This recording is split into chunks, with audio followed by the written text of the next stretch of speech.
shenanigans. All right, Gianni, you're going to tell us about this carbon capture technology. Is this truth, lies, or shenanigans? These are some lies. Well, I consider them lies. You guys can judge for yourself. Okay, so Elon Musk, aka billionaire Tesla chief, proposes $100 million for the best carbon capture technology. So he made an announcement last week. He tweeted that he's promising to drop more details this week in regards to anybody that can come up with this technology. The tweet received a large buzz on Twitter because a lot of people were saying, like, retorting back, they were saying, how about planting a tree? That's my submission. So I wanted to tie this also to Biden, the newly sworn in president. He's pledged to accelerate the development of carbon capture technology as part of this like plan for tackling climate change at this time. So on Thursday, he named Jennifer Wilcox, an expert in carbon removal technologies, as a principal deputy assistant for fossil energy in the U.S. Department of Energy. So my question to you guys: Do you think that we need more? Oh, okay. Do you believe that we need carbon capture technology or other alternatives for this climate control dilemma? Can I actually start? Sure. Yeah. All right. Okay. So just to be clear, basically, they're creating these huge plants to pull carbon dioxide from the air, right? So, and using your chemistry classes, they combine it with some solutions, and then when it the carbon when it the carbon dioxide in the air hits these solutions, it creates these pellets called calcium bicarbonate, and then these pellets can be used to be stored energy, or they can actually be converted into a fuel source. Now, the fuel source, using this as a fuel source, is referred to as carbon neutral because the carbon is released, carbon that the fuel releases is basically the same carbon that was already in the air before, right? So it's considered carbon neutral. So it's not actually reducing the amount of carbon. And then also, the oil companies have gotten involved. The oil companies are trying to figure out how to utilize the technology. They've actually figured out how to use the carbon dioxide that's pulled from the air to kind of push the oil up faster or easier so that they can get more oil production. And on top of that, if you really consider it, it takes power to power these carbon plants. So oftentimes they're using power from the grid, which means we're using carbon dioxide from coal plants and things like that. There are some using solar and wind.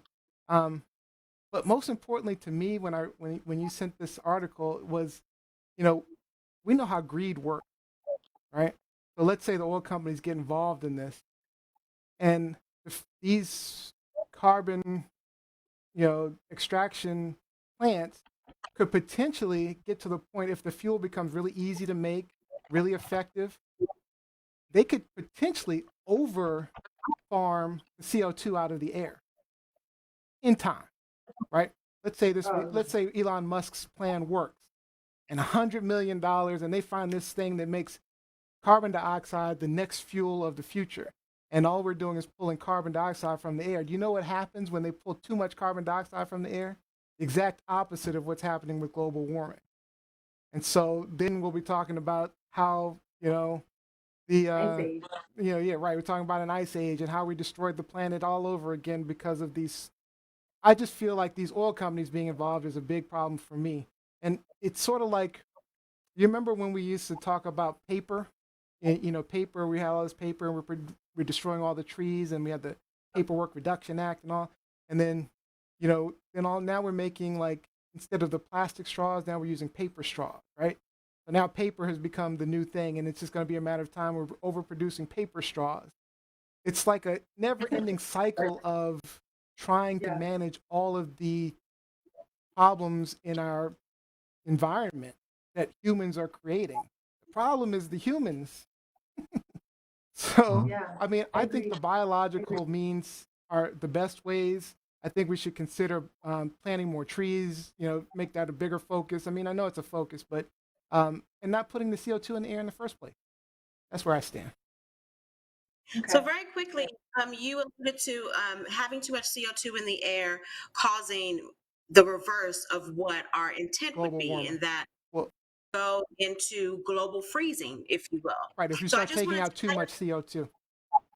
I just want to let everyone know that one of my favorite shows, Planet, The Twilight Zone, was very clairvoyant in this idea. They had an episode, I believe, back in 1965 called The Midnight Sun, in which the sun became so hot that it produced 100-degree temperatures on the earth and started melting and burning everything. So the episode is talking about how people are trying to um, go north, where it's a little bit cooler, what they were trying to do to get away from the sun, and eventually, of course, everyone in theory would have burned.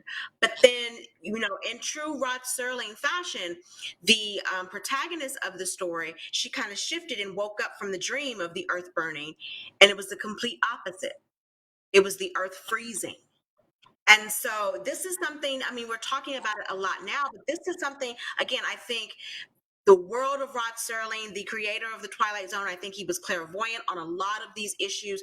This was something that he put in an episode back in the 60s.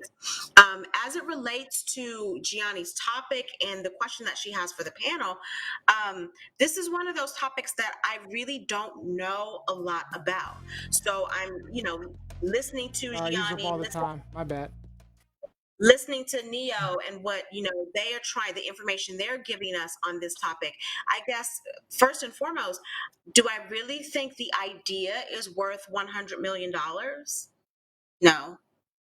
Not when we, especially during a pandemic, when we have people who are unemployed, people are starving, they can't pay their rent or whatever. And that's not to say that Elon Musk isn't, doing more in philanthropy and giving money to other places. But I'm just like, you could get the same response for $50 million, for Mm-hmm. $10 million. Mm-hmm. $100 million is a lot of money, Well, it's going to and cost a lot of money to develop the but he has it. technology. He's like he's the world's richest person now, right? Yeah. No, no. Bezos is the I world's thought richest person. Bezos. Bezos. Oh, Got Bezos him. bumped him just Got last him beat. week. Yeah, got him he beat. just like it fluctuates so much I I can't don't know. keep up. Bezos is going to hold on just to like it. right All right, here. Robbie Rock. Uh, My Robbie little Rock, two real dollars quick in if the you don't bank, mind. I'm just like, whoo, I can't even fathom having, $1,000 Yeah. billion. But yeah, go ahead, Rob. So the oil companies becoming involved isn't as big a threat as you might envision, Neo, because if they're capturing the carbon emissions and we're using them as fuel, and that's carbon neutrality, that's a huge win because we do know that there's too strong a concentration of greenhouse gases.